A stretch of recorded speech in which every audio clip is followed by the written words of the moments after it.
dire bonjour. Aujourd'hui, au sommaire, nous vous présentons deux métiers, technicien et installateur du son et de la lumière, et par la suite DJ.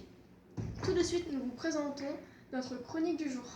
Sans plus attendre, nous partons au camping de Mayotte où nos journalistes interrogeront Jean-Stéphane et Jonathan sur leur métier.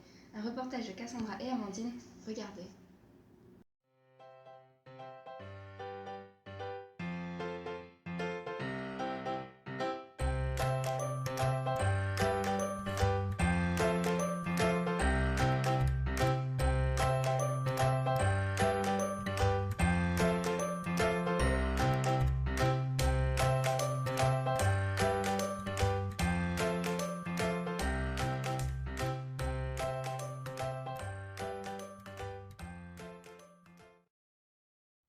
Nous nous retrouvons dans le cadre de l'ODP au camping des Mayotte pour vous présenter Jonathan et Jean-Stéphane. Ils vont nous répondre à des questions posées par moi-même et ma collègue Amandine Dallès.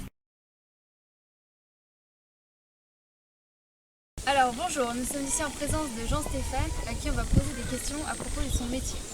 Alors bonjour Jean-Stéphane. Bonjour. Quel est le nom de votre métier? Alors je suis installateur en tout ce qui est son, éclairage et vidéo. Et technicien. Depuis quand vous voulez exercer? Alors j'ai travaillé pendant 7 ans sur Bordeaux. J'avais une disco mobile quand j'étais jeune. Et là ça fait réellement 2 ans. Quelles études avez-vous suivi? J'ai un BEP électronique et après j'ai surtout beaucoup d'expérience. J'ai fait beaucoup de stages dans des entreprises différentes et voilà, je me suis formé aussi tout seul avec le temps. Est-ce que vous travaillez seul ou en équipe? Ça dépend des chantiers. En fait, j'essaie de travailler au maximum seul, mais comme c'est assez lourd le matériel que j'installe, et c'est assez haut aussi, souvent on installe des ponts, des enceintes, etc., des éclairages, je suis obligé parfois de prendre du monde. Ouais. Donc généralement, je prends des intérimaires pour m'aider. Ouais. Combien ça vous a pris du temps pour installer les installations du camping? De Mayotte? Oui. Ben là, la dernière installation que j'ai fait, comme je vous dis, c'est une installation toute neuve que j'ai fait en début de saison. J'ai dû mettre à peu près entre 4 et 5 jours. Ouais. Vous la laissez tout le long de l'année? Lundi, comme le camping ferme, je vais démonter tout ce que vous voyez là en fait en technique. Je démonte, je l'amène dans mes ateliers, je révise et l'année prochaine, en début de saison, en avril, je reviens et je remonte à l'identique. Et je formerai le nouveau technicien, puisque à chaque fois c'est des techniciens différents, tous les gens qui viennent. Donc je branche, je leur explique et voilà, comme ça il n'y a toujours qu'un intervenant qui installe le matériel techniquement, quoi. Dans quel lieu travaillez-vous en général? C'est très vaste, je travaille pour donc les campings forcément, tout ce qui est bar, discothèque, les milieux de la nuit, pas mal. Et après, en fait, je travaille partout où il y a de la vidéo, du son. Partout où vous allez, dans les magasins, il y a du son obligatoirement, de la musique. Voilà, donc c'est très vaste. Ouais. Là, ils avaient une vieille installation. Tout ce que vous voyez là, c'est quasiment tout neuf. En fait, je leur ai fait l'installation là début de saison. Donc tout ce qui est projecteur là, le vidéoproje. Normalement, il y a 2 autres vidéoprojecteurs là-bas avec 2 écrans pour faire un rappel au niveau de la salle. Et il y a ce qu'on appelle les contres au niveau des lumières là, derrière. Voilà. Donc tout ça, en fait, il y a Jonathan qui va vous montrer après. Tout ça, en fait, toute la lumière est régie sur un logiciel informatique. Pour piloter chaque projecteur, on peut faire des programmes intégrés, donc faire marcher chaque projecteur indépendamment. Là, c'est ce qu'on appelle des lyres. Je ne sais pas si vous voyez les gros noirs. Là, il y en a une là, une là, et 2 plus petites. Donc ça, vous avez déjà vu des concerts où il y a des faisceaux qui balayent dans tous les sens. Voilà, ça c'est fait avec ces projecteurs-là. Et après, les projecteurs que vous voyez là, c'est uniquement de la... Voilà. Donc là, on peut faire plein de programmes dessus. Ça envoie ce qu'on appelle des gobos. Donc ça peut être des étoiles, des ellipses qui tournent. Donc ça, c'est le travail de l'ingé lumière qui va faire des programmations en fonction du show des artistes qui sont sur scène. Donc ils vont leur demander, voilà, pour ce morceau-là, tu me mets une étoile, une ambiance tamisée, etc. Et les autres projecteurs, comme je vous dis, ça c'est uniquement de la mise en couleur. Donc soit tamisé, soit plein feu quand il faut que ça cartonne, soit ce qu'on appelle en mode strobe, donc clignotant, les stroboscopes, vous voyez ce que c'est? C'est la lumière blanche qui clignote très vite et qui fait le mouvement décomposé. Voilà, c'est ça. Voilà, donc là il y a du son, donc il y a 2 satellites haut de gamme. Après il y a 2 caissons de basse. Donc en fait il y a les fréquences basses. On va s'occuper pour les fréquences basses, c'est les caissons, ce qu'on appelle les caissons de basse qui vont prendre que les fréquences basses. Et après les satellites, ce qu'on appelle les satellites, vont prendre les médiums et les aigus.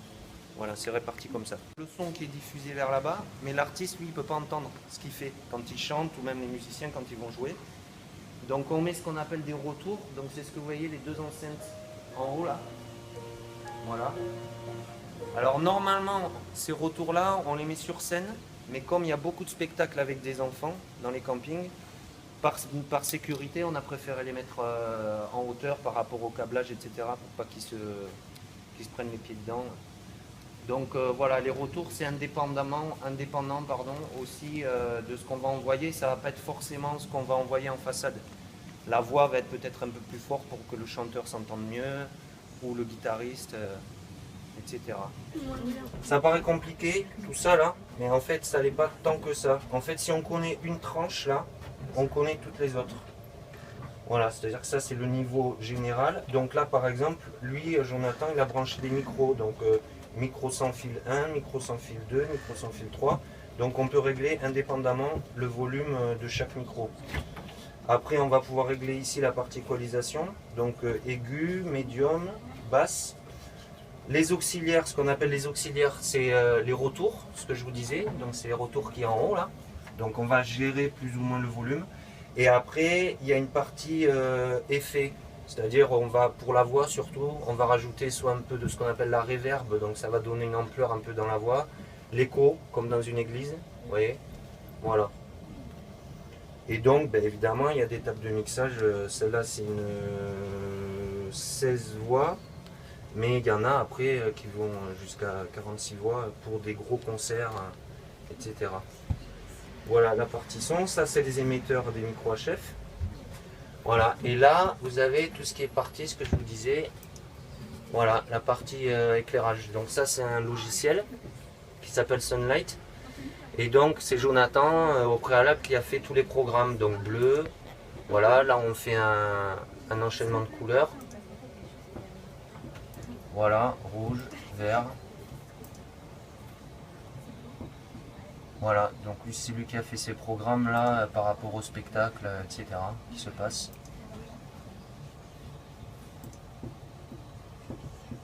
Voilà, donc avec ça, bon, on fait ce qu'on veut quoi. Au niveau programmation, on contrôle tous les projecteurs comme je vous ai dit.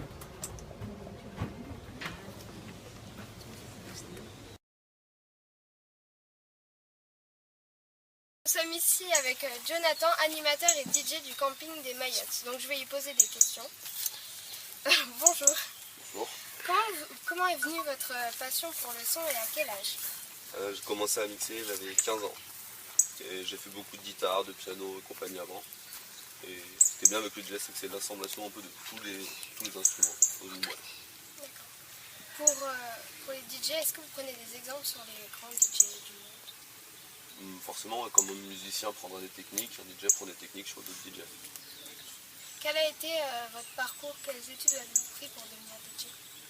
J'ai fait un bac S et après je suis parti en boîte de nuit pour travailler. J'ai pas fait vraiment d'études pour le DJ. Est-ce que c'est des personnes qui vous contactent ou c'est vous qui allez les contacter pour travailler dans... Non, j'ai un agent et c'est lui qui me dit où je mixe et quand je mixe et comment je mixe. D'accord. Travaillez-vous seul ou plusieurs? Seul. Oui, il est caché. Mais...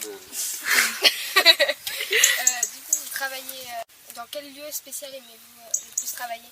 En boîte de nuit, je travaille le plus. Sur Paris, beaucoup où j'habite. Donc, est-ce que vous êtes employé du camping des Mayottes? Non, c'est une société extérieure qui emploie toute l'équipe animation. En fait. Du chorégraphe au responsable, au maître nageur, c'est pas le vacationnel, c'est le transporteur.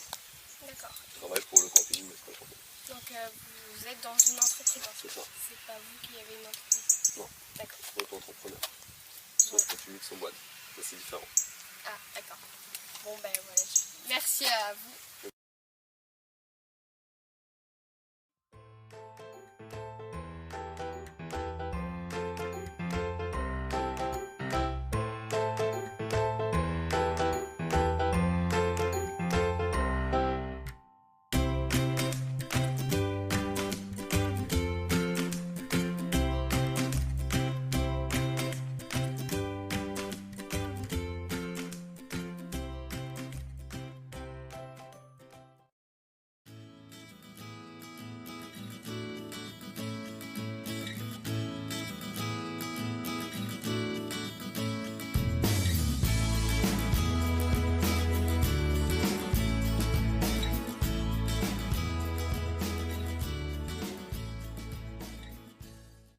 Merci beaucoup à nos journalistes pour ce reportage très instructif. Maintenant, nous allons passer à notre chronique du jour.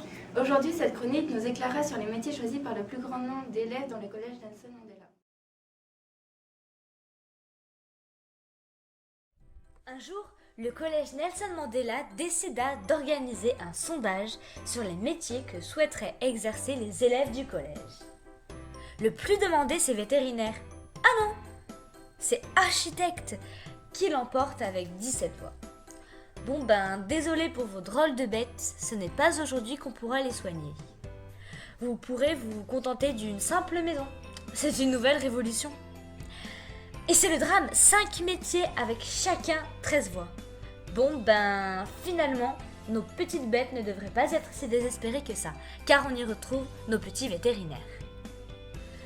Nous avons aussi beaucoup de personnes qui se sont estimées capables de devenir sportives de haut niveau. C'est un choc. Nous avons aussi de futurs médecins.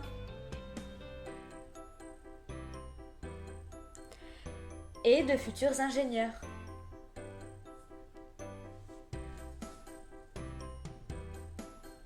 Mais alors, il va falloir commencer à travailler car de longues études vous attendent. Après le bac, si vous avez le bac. Puis attendez-vous à être flashés. Des élèves arment leurs petits appareils photo pour devenir photographes. D'ailleurs, les mannequins ne manqueront pas de photographes. Et grâce à leur styliste, ils seront au top de la mode. Tous deux suivent de près leurs concurrents avec 11 voix. Voilà, chers petits ninjas, c'était le sondage. À la prochaine!